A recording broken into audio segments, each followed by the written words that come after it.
आजादी के 75 साल देश का अमृत काल। जी हां, अमृत काल। नमस्कार, मैं हूं आपके साथ अमन चोपड़ा। खास पेशकश में बहुत बहुत स्वागत आप सभी का।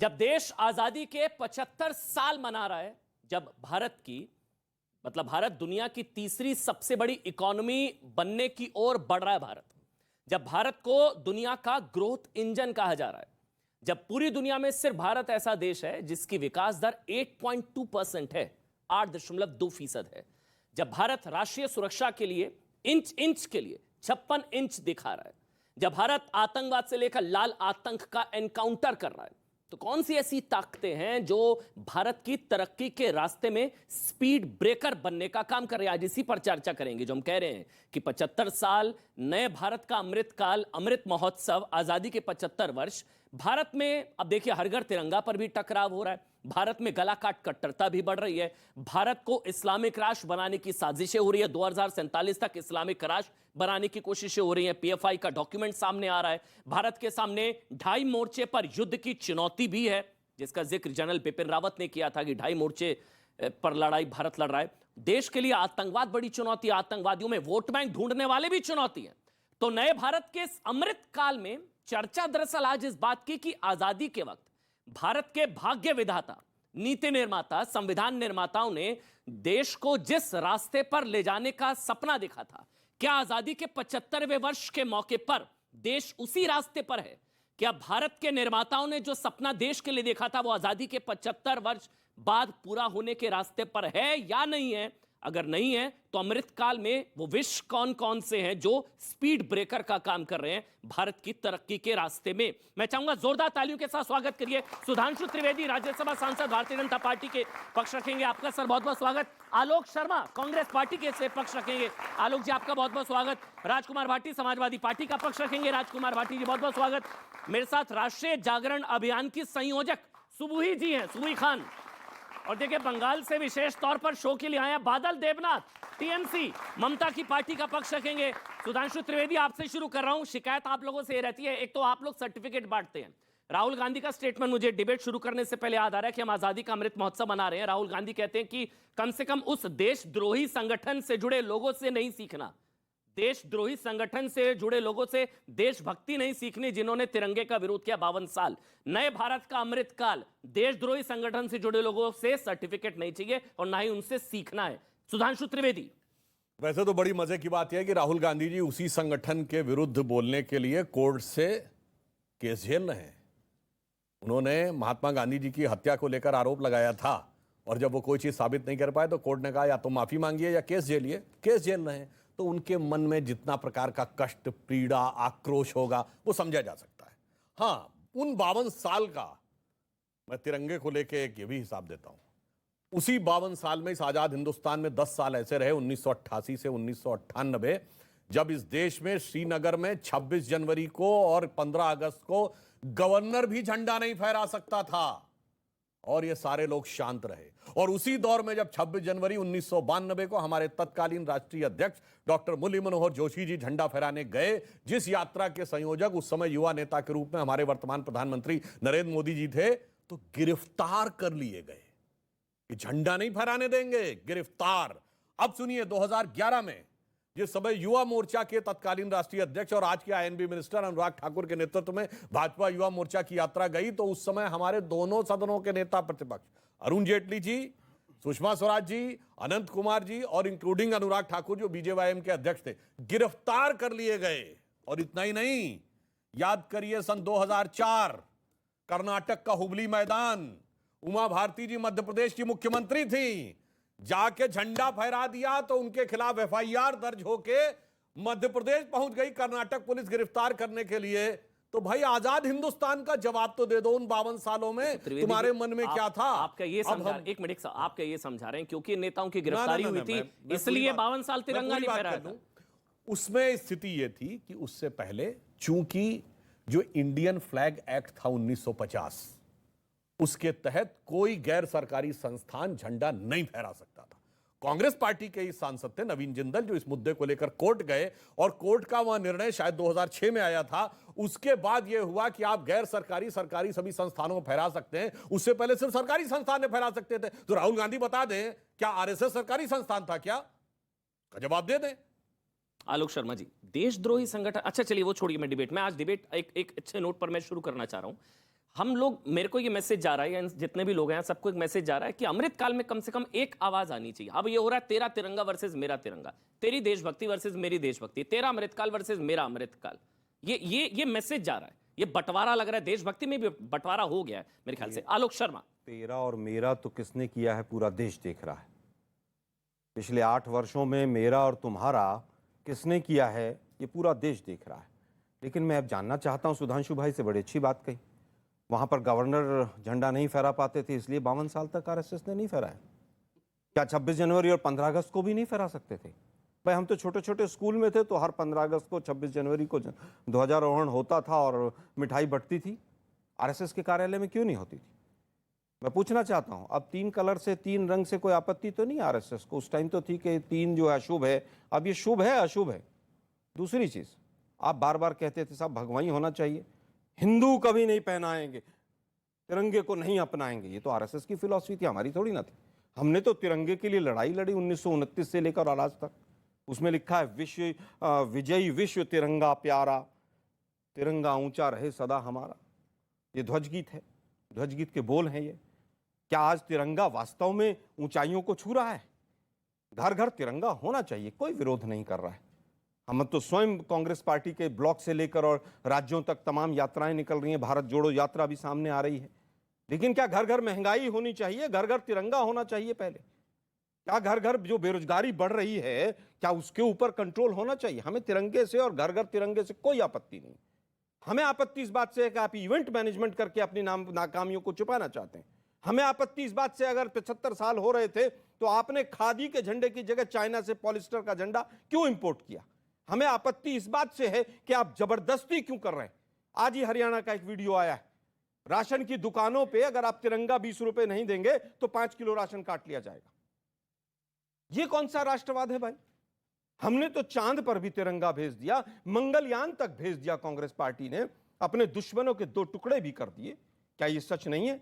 आलोक जी मेरा एक सवाल, मतलब अगर मैं 2004 से 2014 में जो भी महंगाई दर थी उस पर मैं नहीं जाना चाह रहा, डबल डिजिट, आप भी जानते हैं मेरे से बेहतर, आंकड़े आपको मेरे से बेहतर पता होंगे, 10% के आस, तब क्या तिरंगा नहीं फहराया क्या? सवाल मेरा है कि ये 2 अलग अलग विषय नहीं है। जब महंगाई हो तो क्या आजादी का जश्न नहीं मनाना चाहिए? जब कुपोषण हो तो क्या आजादी का जश्न नहीं मनाना चाहिए? और अगर जमीन पर कब्जा हो, जैसा कि आप कह रहे हैं, मेरे को डाउट नहीं है सेना पर, अगर आप कह रहे हैं तो फिर तो चीन ने कितनी जमीन प्लेटर में दे दी गई, वो सारी चीजें हैं। पाकिस्तान जब पाकिस्तान घुस रहा था काबाइली, तभी कितनी जमीन दे दी गई पीओके, तब क्या झंडा नहीं फहराया गया? अलग अलग विषय नहीं है शायद। नहीं, ऐसा नहीं आलोक जी, ऐसा नहीं।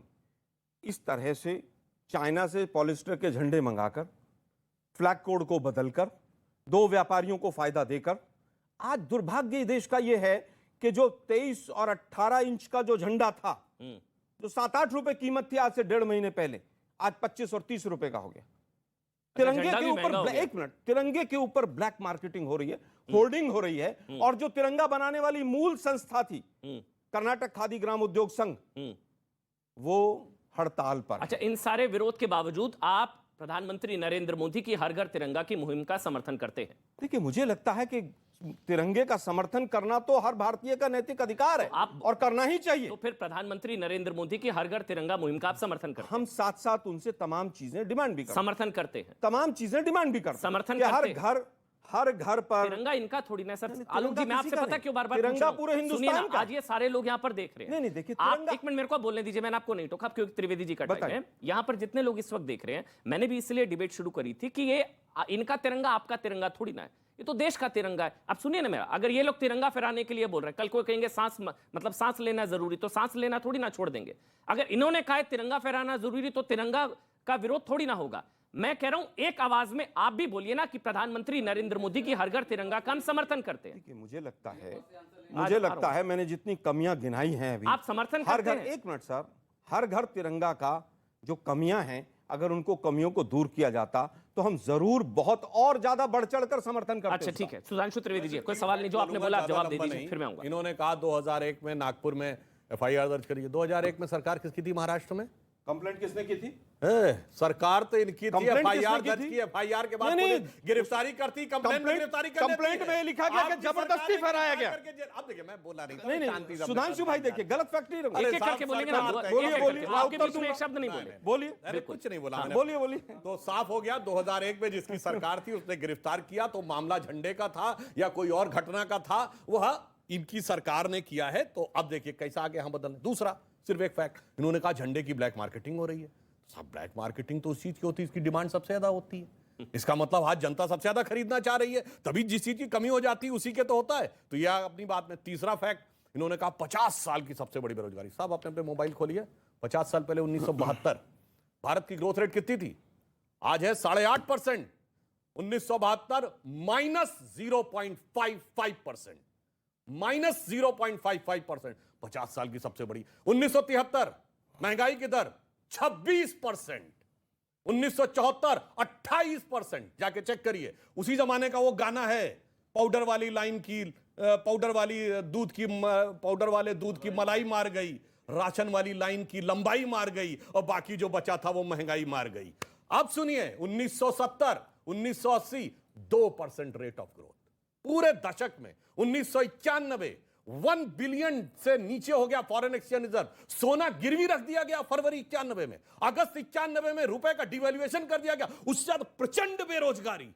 क्या बात करने लगते हैं, फैक्ट से अलग कुछ भी 50 साल में कुछ। अभी की बात नहीं कर रहा हूं, महंगाई डायन खाए जाते हैं 2010 में, तब 12.5% महंगाई थी, उसकी बात अलग है। मैंने 50 साल की बात कही, लेकिन तब भी जश्न बना था ना, इसलिए मैं कह रहा हूं। नहीं, मैं कह रहा हूं पहले इनका फैक्ट, अब मैं जश्न पे आता हूं। साहब देखिए, देश के तिरंगे की जब बात आती है तो ये तो वो है ना जो अपने को स्वतंत्रता आंदोलन का whole sole exclusive one and only copyright holder मानते हैं।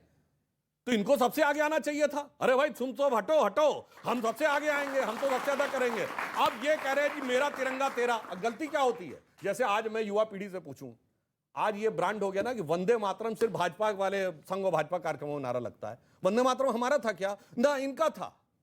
14-15 अगस्त 1947 की रात को जब देश की कॉन्स्टिट्यूएंट असेंबली पहली बार बैठी, और मैं कह रहा हूं जनगण मन तब तक देश के राष्ट्रगान के रूप में अंगीकार नहीं हुआ था, तब वो क्या गाकर बैठी थी? वो शुरू हुई थी वंदे मातरम गाकर। मगर इन्होंने उसके बाद वो जिन्ना की मानसिकता ऐसी हावी हुई कि वंदे मातरम नहीं गाएंगे जो 1925 में छोड़ा था। आज स्थिति हो गई कि आज युवा पीढ़ी लगता है वंदे मातरम भाजपा का है, जबकि संसद के भी सारे सत्र वंदे मातरम से शुरू होते हैं। और मजे की बात बताऊं, कांग्रेस पार्टी के सत्र भी वंदे मातरम से शुरू होते हैं। कब से? 1895 में कलकत्ता कांग्रेस में पहली बार वंदे मातरम गाया गया था, जिसकी अध्यक्षता रहमतुल्लाह अहमद सयानी ने की थी। मगर इसे ही कहते हैं राजनीति के चक्कर में राष्ट्रवाद का अपना प्रतीक कैसे उठा के दूसरे को दे देना। आलोक शर्मा, एक और शब्द से जो शायद जिसको लेकर विवाद हुआ, देशद्रोही आरएसएस। आरएसएस कैसे देशद्रोही, अगर आप ये बताते। आरएसएस देशद्रोही, क्योंकि राहुल गांधी जी ने कहा है आरएसएस देशद्रोही कैसे? मैं 2 आलोक एग्जांपल शर्मा देता हूं। लिख लिख के माफीनामे किसने मांगे? आरएसएस ने। 1942 में भारत छोड़ो आंदोलन के समय पर आरएसएस के लोगों ने अंग्रेजों के लिए भर्तियां की, यहां तक चिट्ठियां लिखी कि हम आपके लिए रिक्रूटमेंट करेंगे, आपके तोपखाने के लिए भी और बाकी सब चीजों के लिए भी, और भारत छोड़ो आंदोलन को जितना कमजोर किया जा सकता है हम उतना करेंगे। क्या ये सच नहीं है?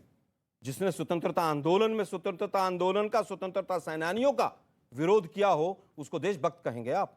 दूसरा विषय, वंदे मातरम। पूछ लो, एक मिनट, एक काउंटर मैं पहले इनके उत्तर एक- देता एक- कोई बात। क्योंकि मेरे को अगर गलत नहीं हूं, नेहरू जी ने 1963 में अगर संघ देशद्रोही था, तो 1963 में पंडित जवाहरलाल नेहरू जी ने गणतंत्र दिवस की परेड में संघ को न्योता दिया था। पंडित जवाहरलाल नेहरू ने, और वो 62 में संघ की भूमिका को लेकर। हम तो अभी भी कह रहे हैं कि संघ वालों अभी भी झंडा फहराओ। नहीं, वो देशद्रोही थे, तो नेहरू जी ने देशद्रोही संगठन को क्यों बुलाया? एक मिनट, अभी भी हम तो कह रहे हैं कि मुख्य धारा में आ जाओ।